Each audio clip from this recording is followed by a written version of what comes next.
বারাকাতুহুম। সম্মানিত অতিথিবৃন্দ, উলামায়ে কেরাম ও সুধী উপস্থিতি, আমি আপনার সামনে কোরআনে পাকের একটা আয়াত এবং একটা হাদিসে পাক তিলাওয়াত করছি। আর ওটাই সামনে রাখিয়া সংক্ষেপে ৬-৭ মিনিটের ভিতরে কিছু কথা আলোচনা করার চেষ্টা করবো ইনশাআল্লাহ। আল্লাহ সুবহানাহু ওয়া তাআলা কোরআনে পাক ফরমাইতরা, হে মুমিন হল, তুমি তাই নিজরে এবং নিজর পরিবারকে আগুন থেকে বাঁচাও। আল্লাহ সুবহানাহু ওয়া তাআলা আমরা একটা দায়িত্ব দিয়া দিতরা এবং আমরা সতর্ক করিয়া দিতরা যে আমরা দৈনন্দিন জীবনও যত চিন্তা মাথার থাকে, এর মধ্যে একটা চিন্তা আমরা সবসময় মাথার থাকতো, এটা হইল নিজেও আগুন থেকে বাঁচিতাম এবং আমার ফ্যামিলির আমার পরিবারটাও আগুন থেকে বাঁচাইতাম। সবসময় এই চিন্তা আমরা মাথার থাকতো। কিন্তু দুর্ভাগ্যের বিষয়, আমরার জীবনও বিভিন্ন কথা, দৈনন্দিন জীবন ও জাগতিক বিভিন্ন কথা আমরার মাথার থাকে। আমরা প্রফিট কত টাকা কামাইলাম, কত লাভ হইল, কিতা কাম করলাম, কিন্তু একটাবার আমরা এই চিন্তা করি না যে আমি নিজরে আগুন থেকে বাঁচাইতাম পারি আর নি, আমার সন্তানকে আমি আগুন থেকে বাঁচাইতাম পারি আর নি। প্রত্যেক মুমিনের লাগি জরুরি হইল যে এই চিন্তা দ্বারা মাথাত বই দেওয়া, এই টার্গেট সেট করা যে আমি নিজরে আগুন থেকে বাঁচাইতাম, আমার সন্তানকে আগুন থেকে বাঁচাইতাম। বিস্তারিত আলোচনা যাইতাম না, সময় একবারে কম। তো আগুন থেকে বাঁচতে হইলে আল্লাহ সুবহানাহু ওয়া তাআলার যে বিধান আল্লাহ তাআলা আমরা দিছেন, সেই বিধান আমরার জীবনও ফলো করা লাগবো, পরিপূর্ণভাবে মুসলমান হওয়া লাগবো এবং যে কাজগুলায় আমরা আগুন লইয়া যাইতে পারে সেই কাজগুলা থেকে আমরা বাঁচতে লাগবো। আগুন লইয়া যাওয়ার অসংখ্য কাজ আছে, এইভাবে জন্নত লইয়া যাওয়ার অসংখ্য কাজ আছে। আগুন লইয়া যাওয়ার কাজগুলা থেকে আমরা বাঁচতে লাগবো। জন্নত যাওয়ার যে কাজ, সেই কাজগুলো আমরা করা লাগবো। আমি আরেক হাদিসে পাক তিলাওয়াত করলাম, এই হাদিসের মধ্যে জন্নত যাওয়ার 3টা কাজের কথা আল্লাহ রাসূল আলাইহিস সালাতু ওয়াস সালামে ফরমাইছেন যে এই 3 কাজ, এই 3 বৈশিষ্ট্য যদি কোনো মুমিনের মধ্যে থাকে তাহলে সে জন্নত যাইব। বাকি যে ফরাইজ অর্থাৎ আরকান, সেইগুলার আদায়গির সাথে সাথে নমাজ, রোজা, হজ, যাকাত, আকীদা ঠিক এই সবগুলার সাথে সাথে এই 3 বৈশিষ্ট্য যদি থাকে তাহলে সেই ব্যক্তি জন্নত যাইব। এর উল্টা যদি আমরা বার করি যে এর উল্টা যদি কেউ চলে, জন্নত যাওয়া তার লাগে মুশকিল হইব। তো প্রথম বৈশিষ্ট্য, প্রথম গুণ হইল মান আকালা তাইয়িবান, যে হালাল খাইব। অর্থাৎ জন্নত যাইতে হইলে প্রথম হইল হালাল খাইতে লাগবো, উপার্জন হালাল হইতে লাগবো। আপনার নামাজ, রোজা, হজ, যাকাত সেইগুলার আদায়গির সাথে সাথে আপনার লাগে জরুরি হইল আপনার ইনকাম রে হালাল করা, সৎ উপায়ে উপার্জন করা। হারাম তরিকায় উপার্জন করা হইতো না, জুলমর সাথে উপার্জন করা হইতো না, সুদর মাধ্যমে উপার্জন হইতো না, ঘুষ লইয়া উপার্জন হইতো না, অন্যর হক মারিয়া পয়সা বাড়ানি হইতো না, হারাম ট্রেডিং বা হারাম ইনভেস্টমেন্ট বা হারাম কোনো কারবার করিয়া পয়সার উপার্জন হইতো না। সময় কম, আমি সংক্ষেপে খালি পয়েন্টের উপরে আলোচনা করিয়া তৈয়ার। মিরাসর হক মারিয়া, বনির হক মারিয়া, বাইর হক মারিয়া নিজের সম্পদ এবং সম্পত্তি বাড়ানি হইতো না, হালাল তরিকায় উপার্জন হইতো। 2 নম্বর ওয়া আমিলা ফি সুন্নাহ, যে সুন্নতের উপরে আমল করব। সুন্নত মানে কিতা? এই জায়গা সুন্নত শব্দের অর্থ কিতা? হযরত মুফতি সাঈদ সাহেব রাহিমাহুল্লাহ তাআলা হযরতুল উস্তাদে ফরমাইতা আত-তরিকাতুল মাসলুকাতু ফিদ-দ্বীন, অর্থাৎ দিনর যে চলার যে তরিকা, দিনর উপরে চলতে গিয়া আল্লাহ রসুলের প্রদত্ত যে তরিকা যেগুলা দেওয়া, ওটা হইল দিন। অর্থাৎ এক কথায় শরীয়তের বিধান অনুসারে জীবনকে অতিবাহিত করা, মর্জি মতো মন ইচ্ছা মতো জীবনকে অতিবাহিত করা না।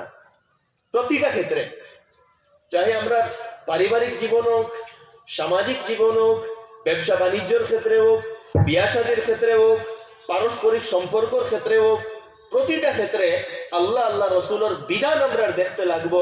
সেই বিধান অনুসারে আমরা জীবনটা অতিবাহিত করতে লাগবো। আমরা মাইন্ডসেট, আমরা মেন্টালিটি, আমরা চিন্তাধারা আল্লাহ রসুল আলাইহিস সালাতু ওয়াস সালামের নির্দেশ মোতাবেক বানাইতে লাগবো। আর 3 নম্বর হইল আমিনান নাসু বাওয়াইফা, যার ক্ষতি থেকে মানুষ সুরক্ষিত, অর্থাৎ যে অন্য মানুষকে কষ্ট দেয় না, যে অন্য মানুষকে চেতায় না, যে অন্য মানুষের উপরে জুলুম করে না।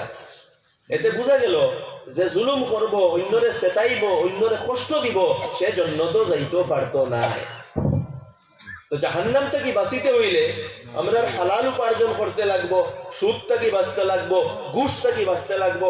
আজকে আফসোস লাগে আমরা মুসলিম অফিসার হল, আল্লাহ অনেক ভালো র্যাঙ্ক পৌঁছায়, কিন্তু ঘুষের বেমার যায় না। হজ আছে, উমরা আছে, সব কিছু লোকে আছে, লোকে ঘুষের বেমার আছে। ঘুষ লইয়া আপনার হজ উমরা সব আমল বেকার। এইভাবে অনেক ভালো ভালো দিনদার ফ্যামিলি কিন্তু মিরাসের ক্ষেত্রে আমরা বড় অসচেতন। পনির মিরাস বাটা হয় না, বাইয়াই করে মিরাস দেওয়া হয় না, এখানে করে সব পান দিয়ে রাখা। যাই হোক, হালাল গেজা হইতো। 2 নম্বর সুন্নতের উপরে আমল হইতো, শরীয়তের বিধান মোতাবেক আমল হইতো। আর 3 নম্বর হইল অন্যরে কষ্ট দেওয়া হইতো না, অন্যরে কষ্ট দেওয়া থেকে নিজরে বাঁচাইয়া রাখা হইতো। আমরা যদি মুমিন হই, প্রকৃত মুমিন হই, এই কথা আমরা মাথা রইতো যে আমার তাকে কেউ কষ্ট পাইতো না, আমি কেউর উপরে জুলুম করতাম না, কেউর অন্তর আঘাত দিতাম না, কেউরে চেতাইতাম না, কেউরে জুলুম করতাম না। ওটা হইল মুমিনের পরিচিতি। আজকের উল্টা হয়ে গেছে। আজকে আমরা চাই কিলা অন্যর প্রতিশোধ নিতাম, কিলা অন্যরে শিখাইতাম, কিলা অন্যরে কষ্ট দিতাম। আমরা মাইন্ডসেট হয়ে গেছে। আমরা চাই প্রতিবেশীর রাস্তা দেখিলা আমরা আটাইতাম, আমরা চাই প্রতিবেশীর জমিন আমরা কিলা ঠেলাইতাম, আমরা চাই যে কিভাবে অন্যরে শিখাইতাম, অন্যরে কষ্ট দিতাম, অন্যর উপরে মিশা মামলা মোকদ্দমা করতাম, অন্যর এগেইনস্টে মিশা সাক্ষী দিতাম। আর এইসবগুলা করিয়া আমরা কিতা করিয়া আমরা নিজের জাহান্নামে যাওয়ার রাস্তারে সুগম করিয়া। জানিয়া রাখুন, অন্যরে কষ্ট দিয়া, অন্যরে চেতাইয়া, প্রতিবেশীরে চেতাইয়া জান্নাতে যাইতে পারতা না। আল্লাহ রাসূল আলাইহিস সালাতু ওয়াস সালাম কসম খাইয়া ফরমাইতরা, ওয়াল্লাহ লা ইউমিন, ওয়াল্লাহ লা ইউমিন, ওয়াল্লাহ লা ইউমিন। আল্লাহর কসম, সেই ব্যক্তি মুমিন নাই। সাহাবা ইকরামে জিগাইলা কে? আল্লাহ রাসূল আলাইহিস সালাতু ওয়াস সালাম ফরমাইলা, মান লা ইউমিনু জারুহু বাওয়াইকা, যার ক্ষতি থেকে তার প্রতিবেশী সুরক্ষিত নাই, অর্থাৎ যে তার প্রতিবেশীরে চেতায় সে মুমিন নাই। আজকে চিন্তা করিয়া দেখুন, আমরা প্রতিবেশীরে কি পরিমাণ চেতাইয়া। প্রতিবেশীর গরো বড় গাড়ি জার্গি রাস্তা ঠেলামারি আটাই দেয়ার, রাস্তার পিলার গাড়ি দেয়ার, রাস্তা আমরা আটাই লইয়ার। অনেকে প্রতিবেশীর দিকে নিজের আবর্জনা ফালাইতরা, এইরকম প্রতিবেশীরে চেতানিয়। তো মানুষরে কষ্ট দেওয়া, চাহে যে কোনো ধর্মের হোক না কেনে, যে কোনো বর্ণের হোক না কেনে, আল্লাহ রসুলে ফরমাইছেন না শুধু মুমিন হইলে, যে কোনো ধর্মের মানুষ হোক না, আপনার যদি প্রতিবেশী হয় তারে কষ্ট দেওয়া আপনার লাগি জায়েজ নয়। যদি কষ্ট দেয় আপনার ঈমান নাই। আল্লাহ রাসূল আলাইহিস সালাতু ওয়াস সালাম ফরমাইতরা, ওয়া আহসিন ইলা জারিকা তাকুম মুমিনা, তোমার প্রতিবেশীর লগে ভালো ব্যবহার করো, তুমি মুমিন হইবা। মুমিন হওয়ার একটা শর্ত যে আপনার প্রতিবেশীর লগে ভালো ব্যবহার করতে লাগবো, আপনার ঈমান পরিপূর্ণ হইব। তো আমার দোস্ত হল, সময় যেহেতু কম শেষ হয়ে গেছে, তো আমিও কথা আবার কইমু যে জাহান্নাম থেকে বাঁচার চিন্তা করুন। আপনার দৈনন্দিন জীবনও সবসময় মাথাতে এই কথা রইতো যে আমি কিভাবে নিজেরে জাহান্নাম থেকে বাঁচাইতাম, আমার আওলাদরে জাহান্নাম থেকে বাঁচাইতাম। এক কথা কইমু, আওলাদরে জাহান্নাম থেকে কিভাবে বাঁচাইতা, আওলাদরে দ্বীন শিখাই, আওলাদরে ঈমান শিখাই, আওলাদরে লজ্জা এবং শালীনতা শিখাই, আওলাদর ঈমানের চিন্তা করুন। আজকে আমরা আওলাদর দ্বীনের শিক্ষা, আওলাদর পর্দা, আওলাদর শালীনতা, এই ব্যাপারে আমরা বড় অসচেতন। আমরা হজ করিলাই, দিনদার বনি যাই, আল্লাহওয়ালা আপনার মজলিসও যাইগি, কিন্তু নিজের ছেলে নিজের মেয়েরার লজ্জা শালীনতা, তারার লিবাস, তারার পোশাক, তারার আমাল, তারার নমাজ, তারার দিনদারি, এইগুলার ব্যাপারে আমরা সচেতন মানুষও অসচেতন। তো নিজের ব্যাপারেও চিন্তা করুন, সচেতন হই, নিজের আওলাদের ব্যাপারেও সচেতন হই। আজকে আপনি পছন্দ করতে নাই, আপনার ছেলে আপনার মেয়েরে দরিয়া যদি কেউ আগুই নডালে আপনি পছন্দ করতে নাই, তাই কিয়ামতের দিন আপনার সামনে যদি আপনার ছেলে এবং আপনার মেয়েরে দরিয়া আগুই নডালা হয়, এটা আপনি পছন্দ করবানি।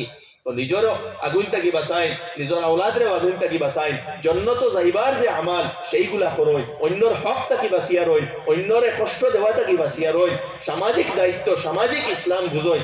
মুসলমান হিসাবে আমরা সামাজিক দায়িত্ব কিতা, আপনার মুসলমান হিসাবে হালাল উপার্জনের ব্যাপারে আমরা দায়িত্ব কিতা, এইগুলা বুঝইন, এইগুলা শিখইন। আর আরেকটা কথা কইমু, এখানে যত আলোচনা হইছে আমরা মেহমানে মুকররম অনেক দূর থেকে আইসইন, লম্বা আলোচনা করছই, যেগুলা আলোচনা হইছে এগুলা এখানে থইয়া যাইবা না, ওগুলা লইয়া যাইবা, ওগুলা নিজের জীবনও আমলও আনবা, ওগুলার দ্বারা নিজের জীবনকে পরিবর্তন করবা। তখন এই মজলিসও আওয়া, আমরা শরীক হওয়া, আলোচনা শোনা, সময় দেওয়া, সব কিছু উৎস লইব যদি আমরা নিজের পরিবর্তন করতাম পারি। আল্লাহ সুবহানাহু ওয়া তাআলা ওয়া হুনা থেকে বেশি আমল করার তৌফিক দান করুক।